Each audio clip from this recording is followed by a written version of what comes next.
ठीक है आलोक जी, बाकी चीजें आपकी एक तरफ हैं, लेकिन भारत रत्न पर राजनीति वाली बात थोड़ी सी, खुद को किसने किसने दिया है भारत रत्न वो भी देश ने देखा ही है, लेकिन देश ने मीडिया के साथियों को तो कुछ भी नहीं लगेगा। कम से कम आपने एक चीज पे तो आके रुके आप। अभी तक तो नोटबंदी को भी आप लोग बहुत अच्छा काम बताते थे। पूरे हिंदुस्तान के मीडिया ने इस अनैतिक सरकार के अनैतिक कर्तव्यों का, कर्मों का पूरा सपोर्ट किया है और आज भी कर रहे हैं। मुझे लगता है कि डिबेट होने से पहले ही, मुद्दे उठने से पहले ही मीडिया के साथ ही सवाल पूछना शुरू कर देते हैं कि क्या अगर जेपीसी नहीं बनी तो संसद में जो पैसा खर्च होगा उसके लिए जिम्मेवार कौन होगा।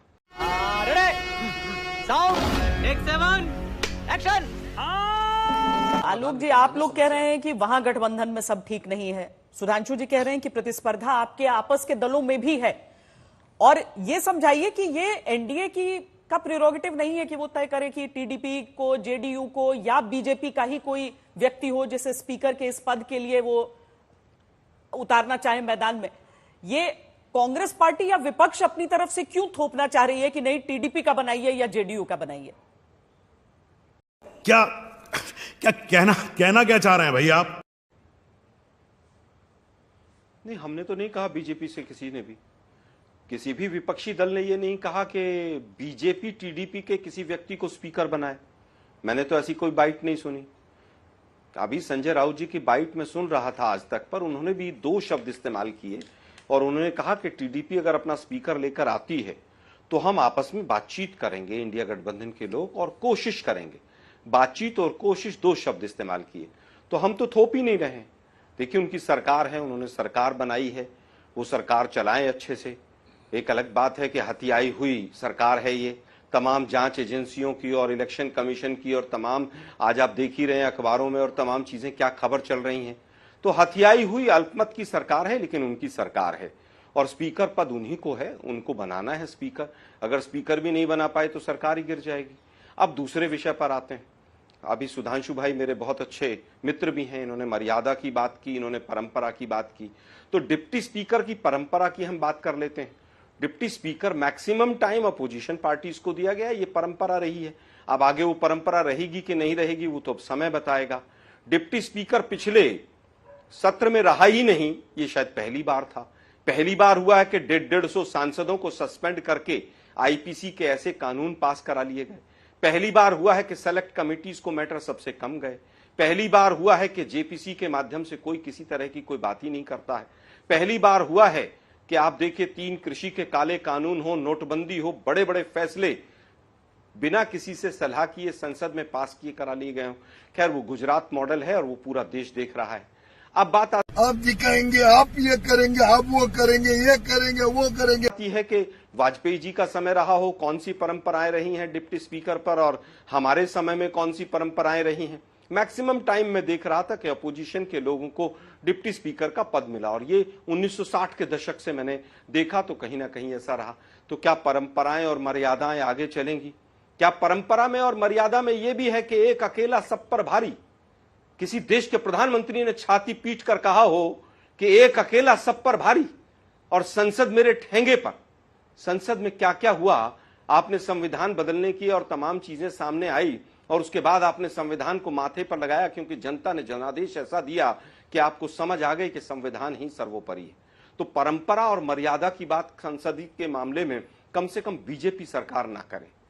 अब मुद्दे आते हैं कि कौन कौन से मुद्दे ऐसे हैं कि आने वाले समय में अपोजिशन भी चर्चा करना चाहेगा और हम चाहते हैं कि देश की जनता भी उस पर चाहती है कि कोई चीज वहां पर वक्तव्य हो। सबसे बड़ा मुद्दा इस समय पर अग्निवीर का है। दूसरा मुद्दा नीट के एग्जाम का है। नीट के एग्जाम में 25 लाख बच्चों का भविष्य आधार में लटका हुआ है। सुप्रीम कोर्ट में तमाम पीआईएल पेंडिंग पड़ी हुई हैं और आज शिक्षा मंत्री ने देर सवेर आके कहा है कि उसमें काफी अनियमितताएं हुई हैं। पेपर लीक होकर 25-25 लाख बच्चों का भविष्य अधर में लटका हुआ है। क्या शिक्षा मंत्री आकर संसद में उसके ऊपर बयान देंगे? आज ही जितना बड़ा ट्रेन एक्सीडेंट हुआ है, क्या ट्रेन के जो मंत्री हैं, रेल मंत्री हमारे, क्या वो रेलवे मिनिस्टर रिजाइन करेंगे? कोई मौलिक जिम्मेवारी, कोई नैतिक जिम्मेवारी लेंगे? किसी मर्यादा या किसी परंपरा का निर्वहन वो भी करेंगे? मुझे नहीं लगता है कि वो कर पाएंगे क्योंकि ऊपर से आदेश जब तक नहीं मिलेगा तब तक नहीं होगा। हमारे यहाँ ऐसा ही होता है। तो white paper on train accidents, EVM, election commission की भूमिका, जेपीसी एग्जिट पोल के ऊपर, जो एग्जिट पोल निकालकर तमाम जो नेक्सस था मीडिया, एग्जिट पोल की कंपनियां और बीजेपी का, उसके ऊपर भी जेपीसी की मांग भी हो सकती है, क्योंकि ये हमारे एजेंडे में है। अग्निवीर की समाप्ति हमारे एजेंडे में है। मुझे लगता है कि अब इतिहास में नहीं जाना चाहिए, भविष्य में क्या हो रहा है और वर्तमान में देश में क्या घटित हो रहा है उस पर चर्चा होनी चाहिए। और आने वाले दिनों में इन सब मुद्दों को लेकर विपक्ष, मुझे लगता है कि कहीं ना कहीं संसद में ये तमाम मुद्दे उठाएगा। ठीक है, वाओ ब्यूटीफुल। लंबा दौर ये भी चला है आलोक जी कि एक तरफ हम संसद में ऐसी तस्वीरें देखते हैं जहां पर हंगामा हल्ला हो रहा है, कोई चर्चा नहीं, वरना तो जो पार्लियामेंट्री डिबेट्स होते हैं उनकी मिसाल दी जाती है, उनमें से शब्द और वाक्य कोट किए जाते हैं अलग अलग जगह। लेकिन हमने पिछले कुछ समय में देखा है जिसमें आरोप दोनों तरफ से लगते हैं। मैं इस बात को बोलती हूं कि दोनों तरफ से आरोप लगते हैं, क्योंकि विपक्ष ये कहता है कि हमें चर्चा नहीं करने दिया जाता है, और सरकार की तरफ से यह कहा गया कि चर्चा नहीं, हंगामा हो रहा था और इसीलिए कार्रवाई जरूरी थी। जिन मुद्दों को उठाने की बात आप कर रहे हैं, क्या उन पर हम देखेंगे एक स्वस्थ संसदीय डिबेट जो वहां पर चलेगी, जिससे लोगों का सरोकार है?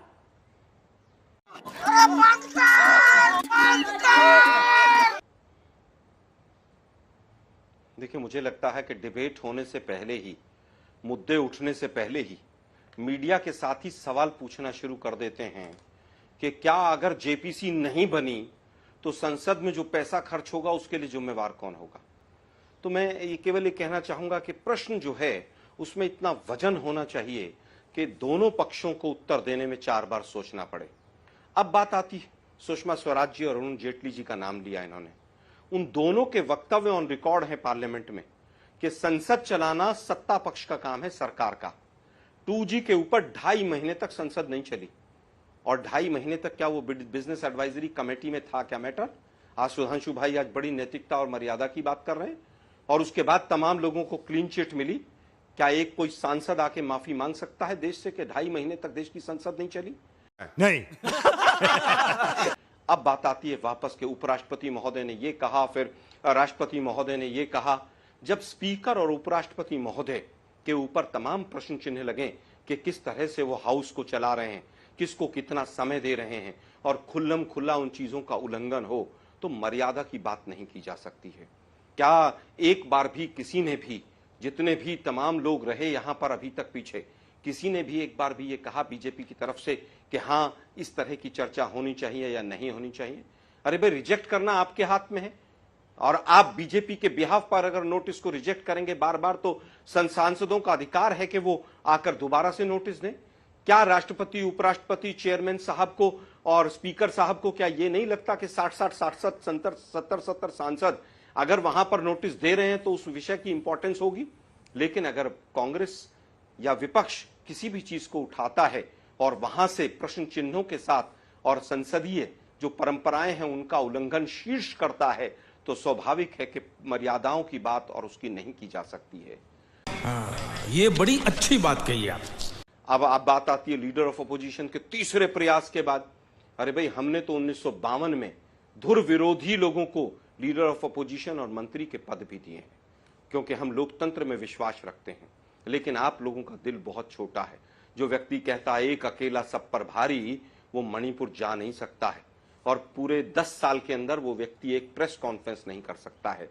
तो मर्यादाएं तो वो भी थी कि एक प्रधानमंत्री विदेश से आते थे तब भी प्रेस कॉन्फ्रेंस करते थे, विदेश में भी करते थे, अपने देश में भी करते थे। ये भी संसदीय परंपरा का एक हिस्सा था कि सेशन से पहले और सेशन के बाद सेशन में कौन से विषय होंगे उस पर खुलकर चर्चा होती थी। आप कुछ भी बोलो, ये नहीं सुनने वाला। जिस तरह से आज ये हथियाई हुई सरकार है, हथियाई हुई सरकार कह रहा हूं मैं, कहीं एग्जिट पोल, कहीं मीडिया, कहीं इलेक्शन कमीशन, कहीं जांच एजेंसियां, कहीं पर प्रशासन, कहीं डीएम, कहीं बनारस में नॉमिनेशन रिजेक्शन, चारों तरफ से हथिया कर ये सरकार बनाई गई है। लेकिन हम फिर चाहते हैं, सरकार बनी है, आपके जो एजेंडे हैं वो बताइए। आप रोजगार का क्या मास्टर प्लान है वो बताइए। आपने किसको एमएसएमई मिनिस्टर बनाया है, उनके क्या विचार हैं, पूरा देश देख रहा है। धर्मेंद्र प्रधान जी आए और नीट कैंसिल करने की हिम्मत दिखाएं कि नीट एग्जाम गलत हुआ है। ट्रेन एक्सीडेंट के ऊपर व्हाइट पेपर आए। मुझे लगता है कि ये तमाम मुद्दे हैं, इनके ऊपर सरकार जवाब दे।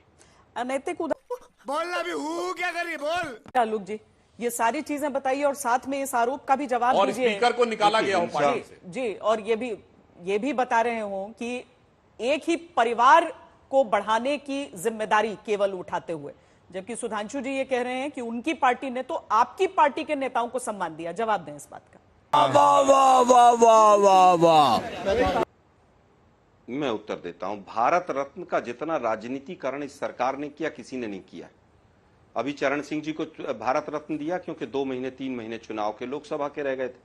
10 साल से पकौड़े तल रहे थे लोग। 10 साल से चरण सिंह जी का योगदान याद नहीं आया। बिहार का चुनाव था, बिहार में हार रहे थे तो कर्पूरी ठाकुर साहब याद आ गए। 10 साल से याद नहीं है। 10 साल पहले उनका योगदान नहीं था, आज ही योगदान था। इन्होंने भारत रत्न को केवल राजनीतिक तरीके से इस्तेमाल किया। मुझे याद है 2014 का वो मंजर कि जिस समय पर सुभाष चंद्र बोस के कुछ परिवार के लोगों को बैठाकर और प्रेस कॉन्फ्रेंस की जाती थी कि सुभाष चंद्र बोस को भारत रत्न नहीं दिया। अरे भाई, उनके परिवार ने मना किया था कि हमें भारत रत्न नहीं चाहिए। अब मैं पूछना चाहता हूं, 10 साल हो गए, सुभाष चंद्र बोस को क्यों नहीं दिया आपने? किसी के पास जवाब है इस चीज का? कुछ चीजें ऐसी होती हैं जो पर्दे के पीछे होती हैं, लेकिन ये लोग उस चीज को समझते नहीं हैं। राजनीति के लिए भारत रत्न का उपयोग करना अगर किसी ने किया है तो वो बीजेपी की सरकार ने किया है, कांग्रेसियों को नहीं दिया है। अगर कांग्रेसियों को देने की इच्छा थी उनको तो पहले दे देते ना। 10 साल से क्या कर रहे थे आप? कर्पूरी ठाकुर जी हमारे नहीं थे, चरण सिंह जी हमारे नहीं थे, लेकिन 10 साल तक नहीं दिया क्योंकि चुनाव नहीं थे। अब जब हारने लगे तो आपने देना शुरू किया। अब वापस आता हूं। एवरीबॉडी, सबके सब चोर हैं। आर्टिकल 370 के ऊपर जिस तरह से तांडव किया पूरे देश के अंदर, इस सरकार ने झूठ बोला कि हमने धारा 370 हटा दी। धारा 370 आर्टिकल 370 आज भी कॉन्स्टिट्यूशन का हिस्सा है। 2 बदलाव किए थे, एक वापस ले लिया उसमें से। 35A का जो बदलाव किया था, जिसकी बात सुधांशु जी अभी कर रहे थे, उसमें 15 साल का क्लॉज डाल दीजिए कि 15 साल का डोमिसाइल होगा तब आप प्रॉपर्टी वहां पर खरीद सकते हैं। इस तरह के 36 बदलाव हुए हैं, लेकिन इस तरह से वोट के लिए राजनीति आर्टिकल 370 को यूज करके किसी ने नहीं की। और यही कारण है कि 2014 के बाद से चुनाव नहीं करवा पा रहे हैं। यही कारण है कि 24 में चुनाव लड़ने से भी कश्मीर वैली से भाग गए। तो उसका सच तो सामने आ गया। इंदिरा जी ने पाकिस्तान के 2 टुकड़े किए थे। उन्होंने चाइना को क्लीन चिट नहीं दिया था। उन्होंने ये नहीं कहा था कि ना कोई घुसा है, ना कोई आया है, ना कोई गया है। ये कमजोर प्रधानमंत्री की निशानी थी। पुलवामा के ऊपर वोट इंदिरा गांधी ने नहीं मांगे थे।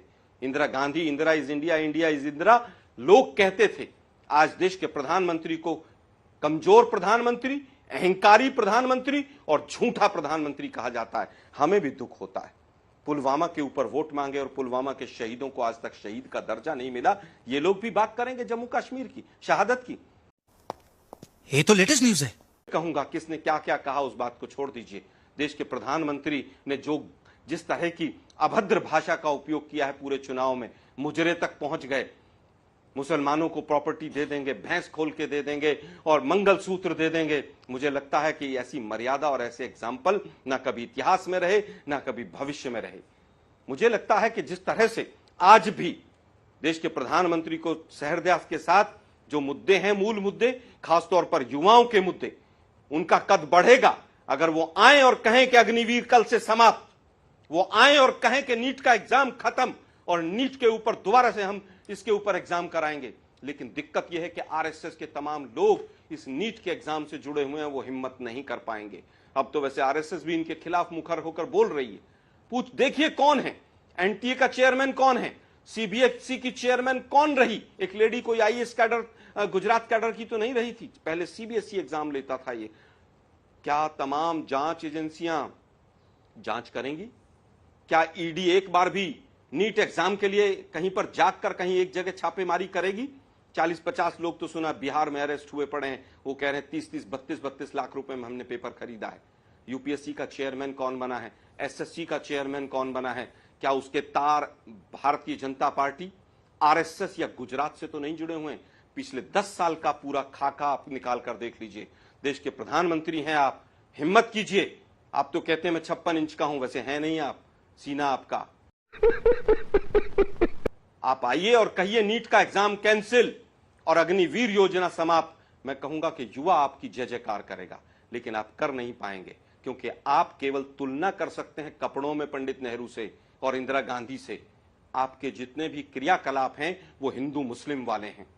सुधांशु भाई भी आखिर में हिंदू मुसलमान ले ही आए इस डिबेट के अंदर। मैं फिर कहूंगा कि देश के प्रधानमंत्री अगर ये कहते हो कि मैं दंगाइयों को कपड़े से पहचान लेता हूं, और जो देश का प्रधानमंत्री ये कहता हो कि अडानी और अंबानी टेम्पू भर भर के नोट कांग्रेस को या अपोजिशन पार्टीज को दे रहे हैं, उस व्यक्ति को नैतिक अधिकार नहीं है उस पद पर बैठे रहने का। ऐसे ही चलता रहा तो इस देश को विश्व गुरु से गुरु घंटाल बनने में ज्यादा टाइम नहीं लगेगा।